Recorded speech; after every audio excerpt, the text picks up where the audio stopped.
अस्सलाम वालेकुम मेरे प्यारों, क्या हाल चाल है आप सबकी। उम्मीद करती हूँ कि सब ठीक ठाक होंगे। आज का दिन हमने शुरू किया ज़रा थोड़ा सा लेट, गलती से हो गया। लेकिन हमने चूँकि आज थे इलेक्शन और मेरी ज़िंदगी का पहला इलेक्शन, तेज़ धूप निकली हुई, नाश्ता हम कर रहे हैं हैवी किस्म का ताकि जान आ जाए। इलेक्शन पे जा रहे हैं, ओए होए होए, वोट देने जा रहे हैं हम।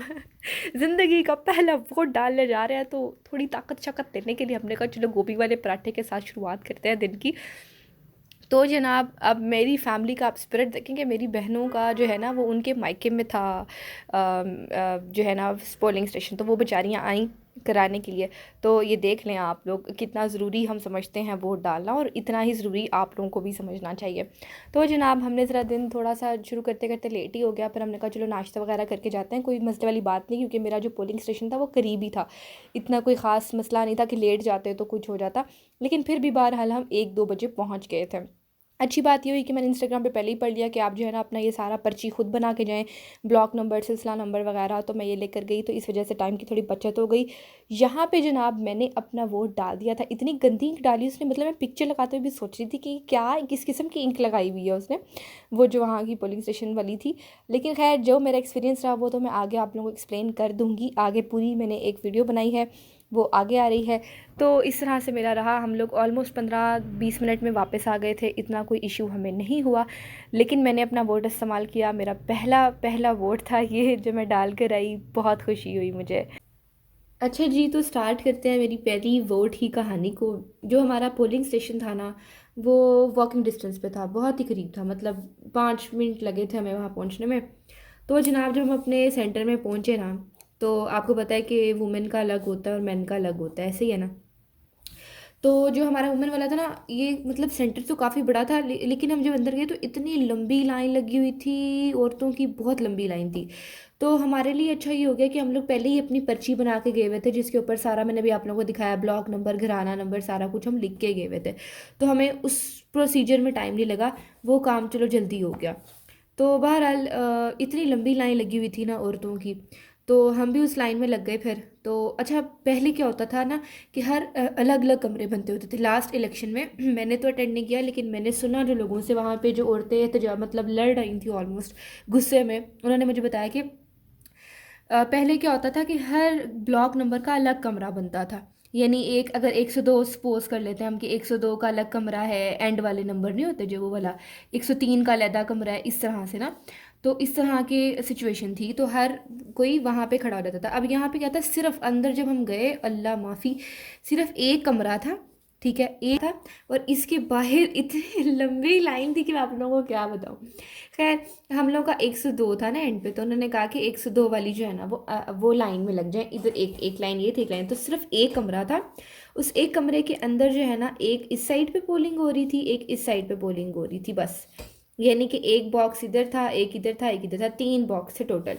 तो उसमें आपने जो है ना जाके वोटिंग करनी थी। और इस कदर जो सबसे बड़ी शिकायत मुझे थी कि सिर्फ एक कमरा था, वहाँ पे ज़्यादा कमरे नहीं थे। और क्या कहते हैं कि हर जो है ना ब्लॉक का अलहदा होना चाहिए था, या कम से कम 3-4 होने चाहिए थे, जो है ना, जिसकी वजह से रश वहाँ ना होता और काम जल्दी और बेहतर तौर पर हो सकता।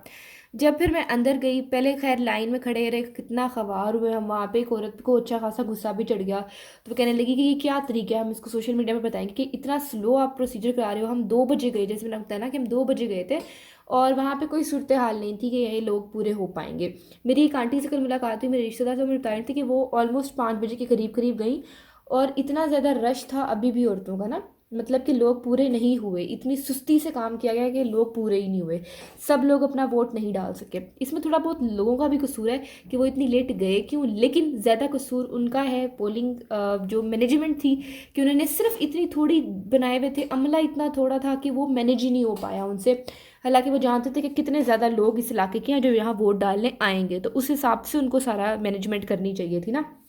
खैर, मैं अंदर गई जनाब, बड़े धक्के धुक्के खा के हम अंदर गए।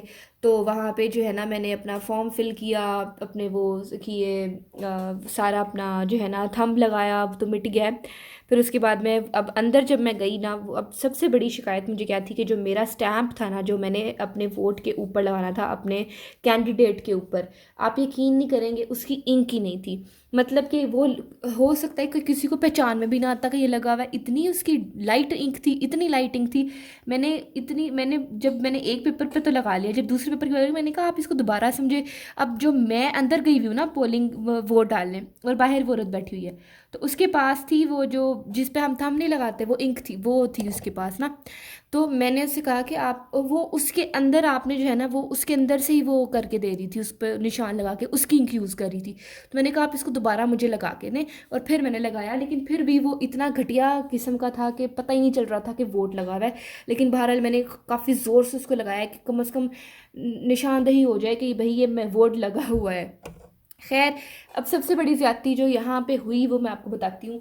मेरा भाई सियालकोट उसका था ना, क्या कहते हैं, पोलिंग स्टेशन, तो वहाँ गया था वोट डालने। अब सबसे बड़ी ज़्यादती क्या हुई कि सपोज़ कर हमारे पास दो पेपर थे ना, एक हमारे पास था वाइट पेपर, एक हमारे पास था ग्रीन पेपर, ठीक है।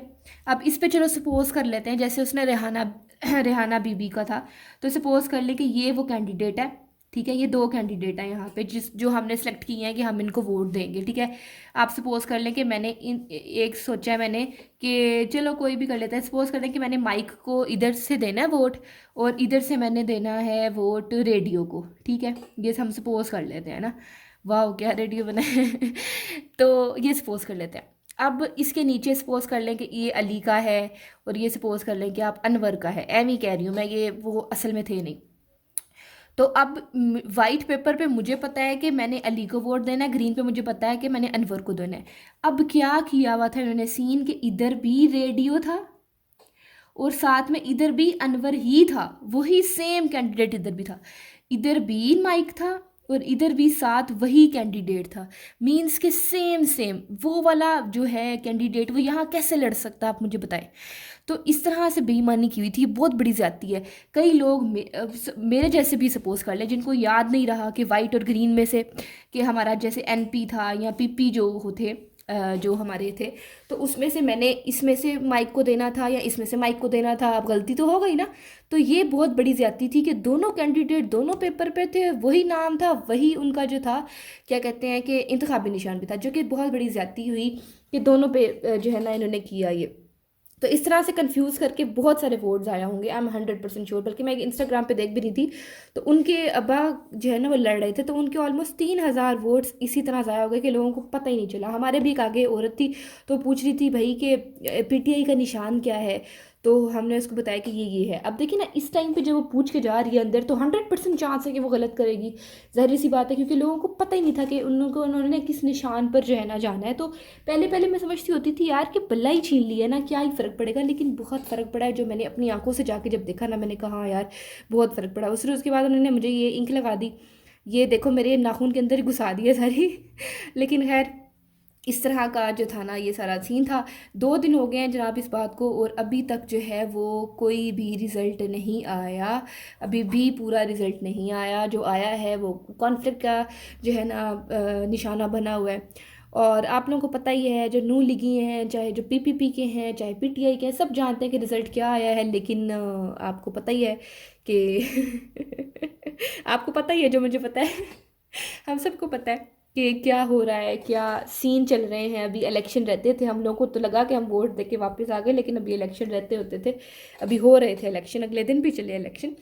तो खैर ये मामलात हुए, तो मेरा वोट कर फिर मैं 5-10 मिनट में हम वापस, वैसे 15 मिनट लगे होंगे इतना, क्योंकि हम जिस ब्लॉक नंबर के निशान में थे ना उसको उन्होंने जल्दी अंदर भेज दिया था, तो ये फ़ायदा हो गया। सो खैर इस तरह से करके ना हमारा मतलब जल्दी ही बारी आ गई थी, कोई ख़ास इतनी मतलब 15 मिनट लगे होंगे हमें ना, तो फिर हम वापस आ गए। तो बहरहाल ये मेरा पहला वोट का एक्सपीरियंस था। जितने लोगों को मैंने देखा वहाँ पे, मुझे इतनी खुशी हुई कि कम से कम हमारी कौम को इतनी तो समझ आ गई है कि हमने वोट देना है जाके।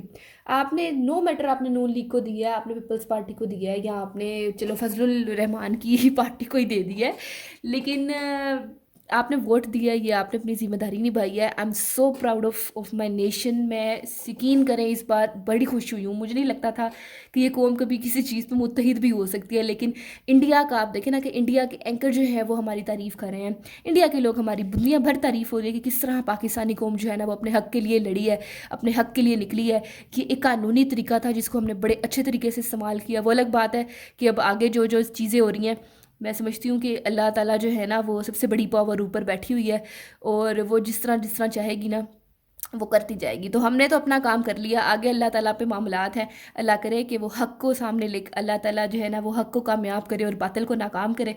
तो जनाब ये था जी मेरा पहला वोट का एक्सपीरियंस। आप मुझे बताइएगा कि ज़रा बहुत सारी इसमें जो है वो खामियां थी जिनको सही होने की ज़रूरत है, लेकिन ओवरऑल जो है ना मुझे खुशी हुई कि इतने लोग निकले अपने हक़ के लिए। अपने हक़ के लिए जब तक हम खुद आवाज़ नहीं उठाएंगे कोई नहीं उठा सकता। कहते हैं ना कि जो खुदा उसी कौम की हालत बदलता है जो अपनी हालत खुद बदलने की कोशिश करती है। सो मुलाकात होती है जनाब अगली वीडियो में। अल्लाह हाफ़िज़।